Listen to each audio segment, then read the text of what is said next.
નવસારીના BR farm ખાતે એક અનોખો કાર્યક્રમ યોજાયો. જળશક્તિ મંત્રાલયના મંત્રી સી.આર. પટેલની અધ્યક્ષતામાં કેન્દ્ર સરકારની વિવિધ પ્રોજેક્ટો દ્વારા ચાલતા CSR ફંડમાં JCSR દરમિયાન સમાજલક્ષી કામગીરીઓ તેઓ કરતા હોય છે. જેમાં પેટ્રોનેટ LNG દહેજ ખાતે સૌથી મોટી LNG ઇમ્પોર્ટર રાષ્ટ્રીય કક્ષાની મોટી કંપની છે. જેમાં નવસારી જિલ્લાની 3000થી વધુ આદિવાસી બાળકીઓને સાયકલ આપવાનો પ્રોજેક્ટ આજરોજ હાથ ધરવામાં આવ્યો હતો. સમગ્ર નવસારી જિલ્લામાંથી વિવિધ શાળાઓમાં ભણતી વિદ્યાર્થીઓને શાળા જઈ શકે એના માટે સાયકલ વિતરણનો કાર્યક્રમ આજે નવસારીના બીઆર ફાર્મ ખાતે યોજવામાં આવ્યો હતો. આ કાર્યક્રમમાં નવસારી જિલ્લાના ધારાસભ્યો, LNG કંપનીના ડિરેક્ટરો સહિત અનેક મહાનુભાવો હાજર રહ્યા હતા.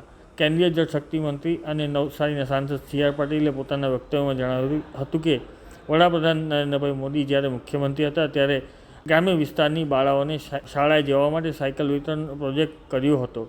એ પ્રોજેક્ટને આગળ વધારવા માટે આ ભગીરથ કાર્યની શરૂઆત કરવામાં આવી છે. જેમાં LNG કંપનીના CSR ફંડમાંથી સાયકલ વિતરણનો કાર્યક્રમ કરવામાં આવ્યો છે. જેમાંથી શિક્ષણને વ્યાપ મળી શકે અને વેગ મળી શકે તેવા શુભ આશય સાથે આ વિતરણ કરવામાં આવ્યું હતું. ગ્રામ્ય વિસ્તારની મહિલાઓ ઘણી આગળ આવી શકે તેના માટે આ મહત્ત્વનો પ્રોજેક્ટ તરીકે માની શકાય એમ છે. હજુ પણ વધુ વિદ્યાર્થીઓને આગામી સમયમાં સાયકલ વિતરણ કાર્યક્રમ હાથ ધરવામાં આવશે. નવસારી જિલ્લા કલેક્ટર, જિલ્લા DDO તેમજ ભારતીય જનતા પાર્ટીના કાર્યકર્તાઓ સહિત શિક્ષકો અને મોટી સંખ્યામાં વિદ્યાર્થીઓ હાજર રહી હતી. નમસ્કાર મિત્રો, માનનીય પ્રધાનમંત્રી શ્રી નરેન્દ્ર મોદી સાહેબ મુખ્યમંત્રી હતા ત્યારથી જ આદિવાસી દીકરીઓને સ્કૂલમાં જવા માટે બસ કે અન્ય વ્યવસ્થા નહીં હોવાને કારણે જો ડ્રોપઆઉટ થતો હતો, એટલા માટે અમે દરેક દીકરીઓને સાયકલની વ્યવસ્થા થાય અને દીકરીઓ ભલે એમના ઘરથી સ્કૂલ 2-3-4 કિલોમીટર દૂર હોય તો સમયસર જઈ આવી શકે અને કોઈપણ પ્રકારની મુશ્કેલી ન પડે એટલા માટે સાયકલ આપવાનું શરૂ કર્યું હતું. આદરણીય પ્રધાનમંત્રી મોદી સાહેબની આજે પણ એ ઈચ્છા છે અને એના માટે કામ કરે છે. ગુજરાતના મુખ્યમંત્રી પણ એના માટે યોજનાઓ દ્વારા સાયકલ પૂરી પાડવાનું કામ કરે છે.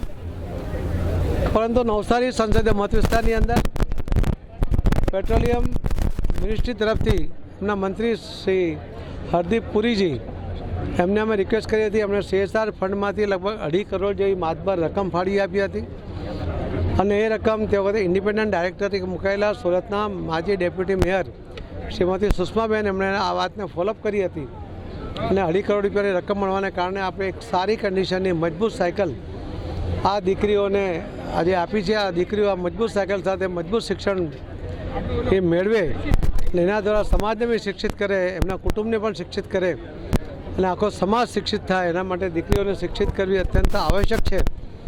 એ કામ આજે નવસારી સંસદીય મત વિસ્તારમાં શરૂ થયું છે. આજે 3000 સાયકલો અપાઈ છે. હજુ પણ બીજી વ્યવસ્થા કરીને બાકીની દીકરીઓને પણ સાયકલ આપવા માટે અમે કટિબદ્ધ છીએ.